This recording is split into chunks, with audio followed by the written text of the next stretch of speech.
Meu muito obrigada a todos que nos assistem. Mais um quadro nosso, o Efeito Corona Mundo. E a entrevistada de hoje, Naila Sá. Ela que está diretamente na Holanda. Fala um pouquinho o que é que você foi fazer na Holanda, você é advogada brasileira, quais as expectativas, quais o teu tipo de advocacia, os desafios agora enfrentados, como tem se lançado no marketing jurídico, enfim, agora é o teu momento. Então, eu vim parar na Holanda porque eu vim fazer um mestrado e acabei conseguindo um trabalho depois do mestrado. Eu trabalho com direito corporativo, eu trabalho numa empresa como que a gente chama aqui de legal counsel. É, e eu e o meu ramo da advocacia de direito corporativo, com mais enfoque em fusões e aquisições, mergers and acquisitions, e um pouco de contratos comerciais. Perfeito. E como você tem se lançado? Como tem sido a advocacia no Brasil? Ainda continuou? Mantém aí um mundo completamente digital? Como tem se lançado nas mídias sociais? Como conheceu a nossa associação de advogados? Como chegou até mim? E passe um Sim. pouco do teu feedback. Não, eu tinha OAB no Brasil, advoguei no Brasil, mas uma área completamente diferente. Eu advogava na área trabalhista. É, Quando eu resolvi vir para a Holanda, eu fiquei um tempo ainda advogando, porque tinham alguns processos correndo, mas hoje em dia a minha OAB está suspensa, porque eu não tenho mais nenhuma atividade no Brasil de processos e etc. É mais E a sua aqui parte mesmo. é completamente consultiva aí na Holanda? Sim, é bom eu falar essa diferenciação, porque aqui na Holanda, é, exi bem resumidamente, existem algumas formas de você entrar no mercado de trabalho. Para ser um advogado holandês, para você ser um advogado inscrito na Ordem dos Advogados da Holanda, você precisa fazer um bacharelado. Aqui, o bacharelado são de 3 anos, integral, e um mestrado, e mais um estágio profissional de 3 anos. Então, na verdade, são 7 anos de estudo, entre aspas. Mas só que para você. Esse advogado, ele teria então a capacidade postulatória. E esse advogado, ele só consegue ser advogado dessa forma aqui se você fala holandês fluente. Então, para um brasileiro entrar por esse caminho é mais complicado. Mas se a gente também tem outra trajetória, que seria a advocacia consultiva, em que você pode trabalhar, eles aceitam o seu bacharelado de fora da Holanda, mas não é necessário, mas vamos dizer que seria mais importante e mais fácil se você tiver um mestrado na Europa, e principalmente na Holanda, se você quiser advogar aqui, e trabalhar em empresas como Legal Counsel, Corporate Counsel, que são esses dois caminhos que são os mais fáceis de entrar. Quer dizer, é o último caminho que é o mais fácil de entrar, ou se não, na área de compliance. Também tem muito advogado indo para a área de compliance aqui. Legal. E como tem sido as startups jurídicas? Como tem sido essa criação desse mundo tecnológico aí na Holanda? Aqui a tecnologia ela é bastante utilizada nos departamentos jurídicos, principalmente na área de legal operations. Eu não sei como é o nome disso no Brasil, em português, mas, por exemplo, a minha empresa, a gente tinha uma legal operations, que era uma colega minha, que ela é formada em direito, mas ela fazia com que o departamento jurídico fosse mais eficiente utilizando de tecnologia. Então, existe uma vaga para isso em certos departamentos jurídicos, em certos escritórios de advocacia. Então, é bastante bem visto aqui a tecnologia, automatização de contratos, tudo cloud-based. Então, é bem interessante. O legal design aqui está bem à frente, assim, nesse sentido. Máximo. Aqui também está tendo alguns cursos de legal design, automação, desde gestão de escritório, desde contrato, utilizando assinatura digital, blockchain, tecnologia blockchain. Tem chegado também algumas dessas Legal. transformações. E como atrair o cliente ideal aí da Holanda? Me explica como você tem se desafiado no marketing, como comercializar a advocacia de uma forma ética.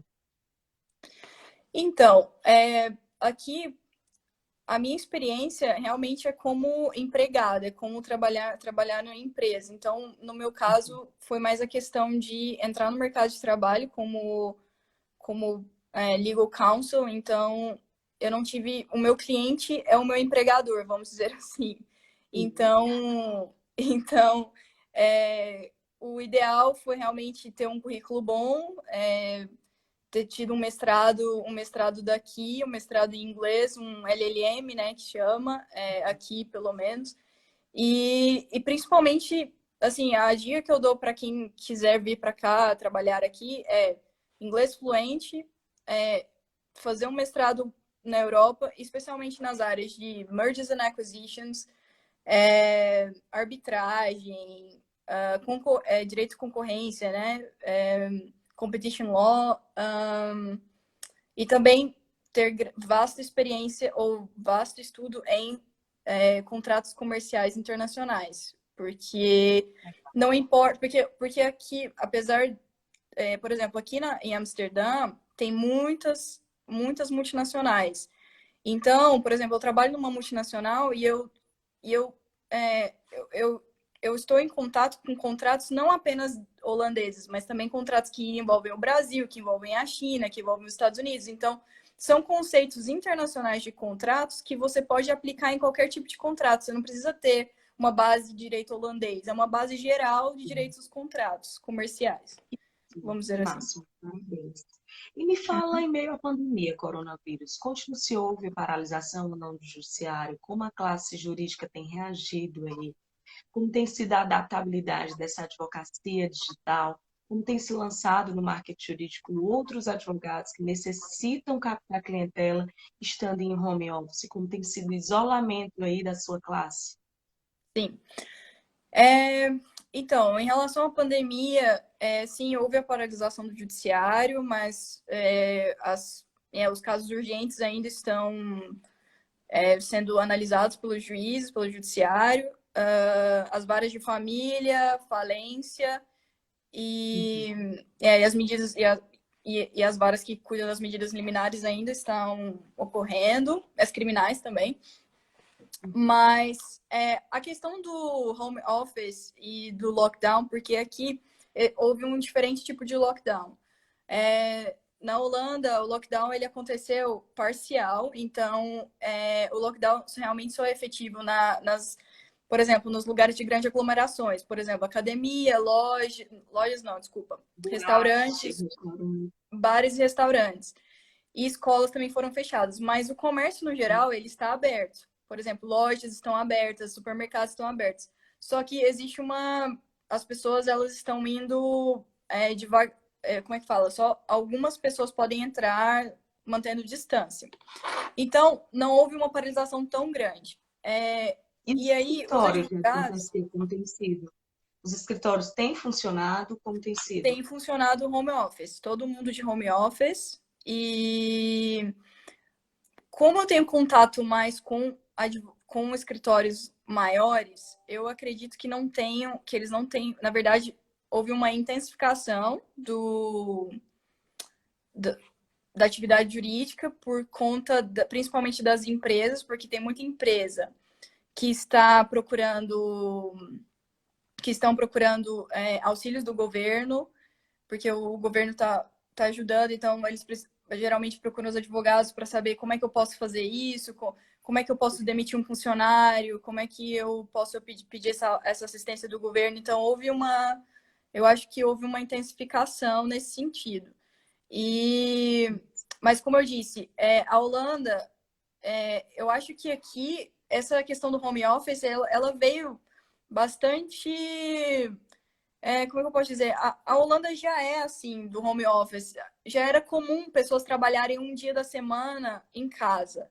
Muita gente já fazia isso, então não foi algo tão desafiador para todos. Acho que é mais a questão do contato entre pessoas, mas as coisas continuam acontecendo. Não houve uma paralisação tão grande, eu acredito, pelo menos na área jurídica. O lockdown foi parcial e, ao mesmo tempo, continuam todas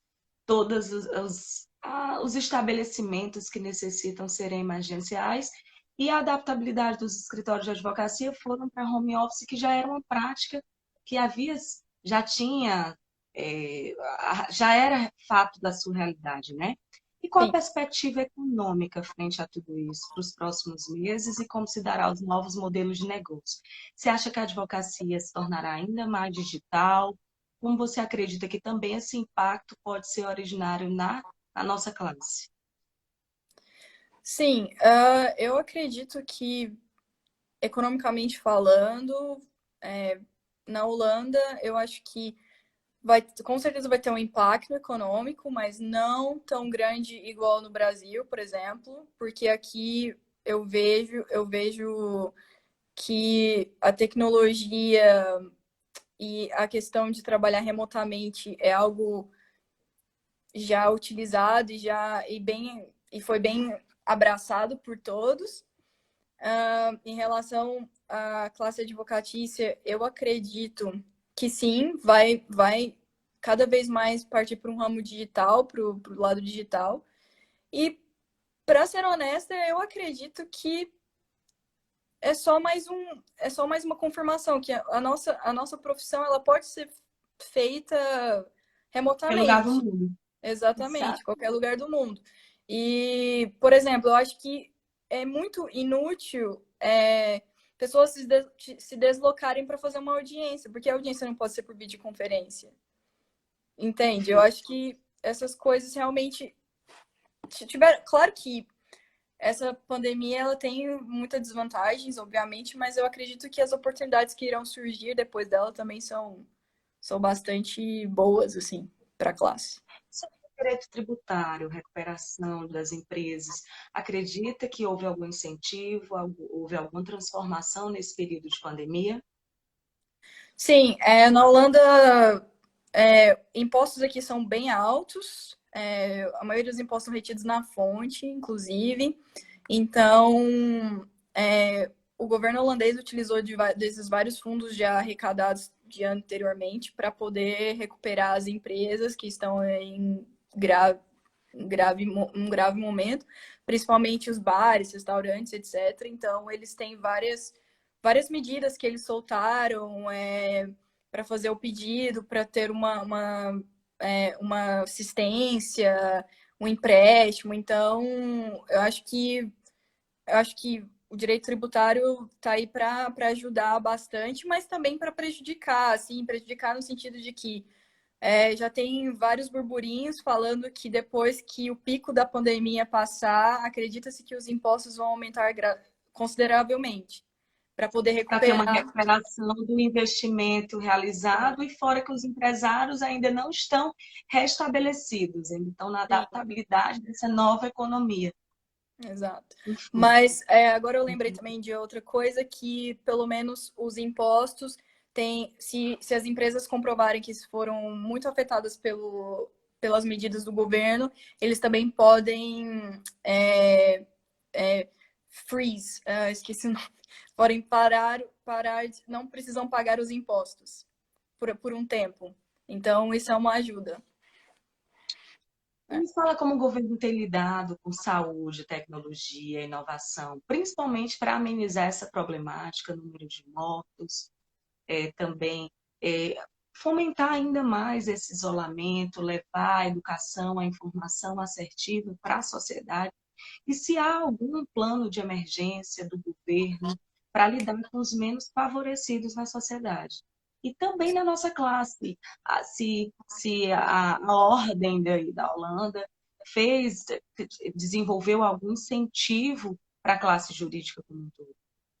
Sim. Então, como eu disse, aqui teve o lockdown parcial. Eles, por exemplo, você pode sair na rua ainda, desde que você mantenha 1,5 m de distância. E, e além disso, eles também implementaram multas. Se houver um grupo de pessoas mais de 2 pessoas juntas, eles implementaram multas de no mínimo 390 euros, indo até 4.000 euros por pessoa, se não forem parte de uma mesma família. Bom, em relação ao... Assim, eles fizeram grandes... não grandes, mas fizeram planos emergenciais. Eu não sei todos de cor, mas e não sei assim exatamente quais são os requerimentos, o que você tem, os requisitos para pleiteá-los.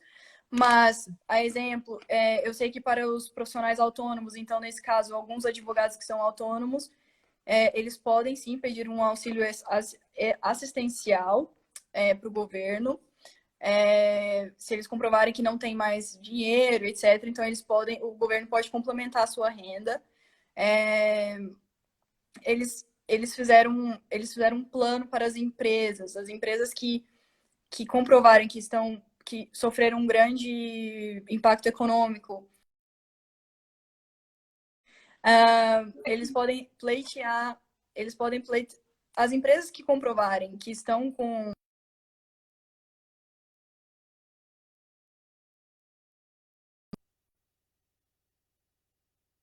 90% do salário dos seus funcionários. O que isso significa? Significa que, se eles pleitearem isso, eles não podem demitir os funcionários deles, se eles estiverem recebendo esse dinheiro do governo. Então, isso evita as demissões em massa. Eu também vi que outras empresas menores, não multinacionais, mas menores, que comprovarem também que estão em má situação, eles também podem pedir um auxílio de 4.000 euros. Além disso, também vi que locatários não podem ser despejados nesse momento. E é isso que eu estou lembrada. E em relação à advocacia, o que eu creio, eu não cheguei a ver em relação à Ordem dos Advogados Holandeses, porque é tudo em holandês e eu não falo holandês, mas eu acredito que a classe aqui é bem forte, assim, porque eu não tenho contato direto por eu não ser advogada inscrita na ordem daqui, mas tem muito material, assim, por exemplo, eu sou parte não é uma ordem, mas é como se fosse uma associação dos legal counsels, ou dos advogados de empresas, que é da Europa inteira, e tá tendo muito material, muita live também, falando sobre força maior em relação ao coronavírus, como lidar e etc. Então, vários guidelines. Mas a classe também aqui é bem forte, assim, dos advogados holandeses. Eu acredito que eles estão ajudando um ao outro. Mas eu acho que é mais importante essa questão do governo, que se você for um autônomo, você consegue pedir um benefício para poder complementar a sua renda. Excelente.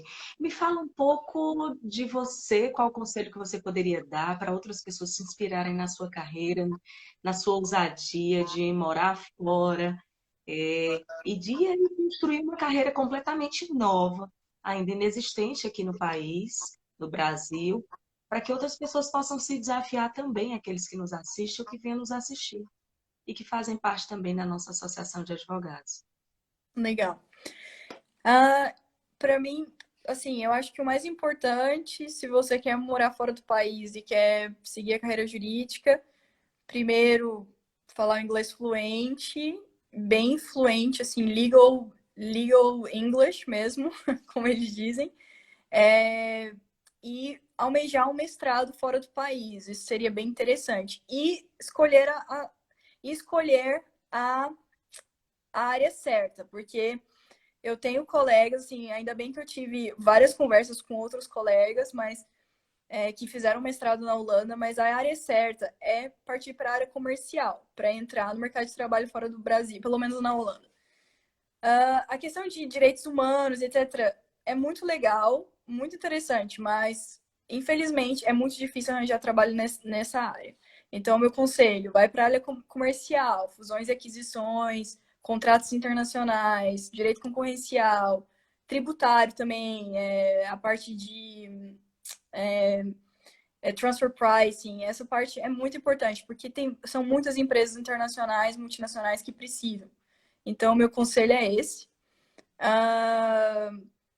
E um mestrado fora, procurar como faz um mestrado fora, existem várias bolsas. Isso dá muito, porque é muito pesado. Um mestrado fora do Brasil, acredito que o mestrado no Brasil também é muito pesado, mas aqui é bem pesado porque você concorre com europeus. E o pessoal daqui, eles são muito fortes, eles são muito dedicados e você tem que estar ao mesmo nível que eles para poder concorrer. Legal, massa. E, e sim, estar aberto a diferentes formas de fazer advocacia. Aqui eu sinto que existe, que o Brasil, assim, ele, por enquanto, ainda está um pouco antiquado, um pouco ainda, né, andando aos poucos. Aqui as coisas já estão mais evoluídas, mais a dinâmica de trabalho é mais rápida, com envolvimento de tecnologia a todo tempo. Então, ficar ligado nisso. E é isso que eu tinha para falar. Agradecer, Naila, sua participação, você se doar com informação, com experiência, levar esse incentivo tanto para a nossa classe quanto para a sociedade, para que a gente possa construir um país diferenciado, uma mentalidade diferenciada no mundo, né? O mundo Uhum. precisa usar, precisa sair da caixinha, precisa realizar grandes obras e por que não nós? E é isso, muito obrigada, mais sucesso, agradecer a Obrigada. todos que nos assistem e até a próxima. Amanhã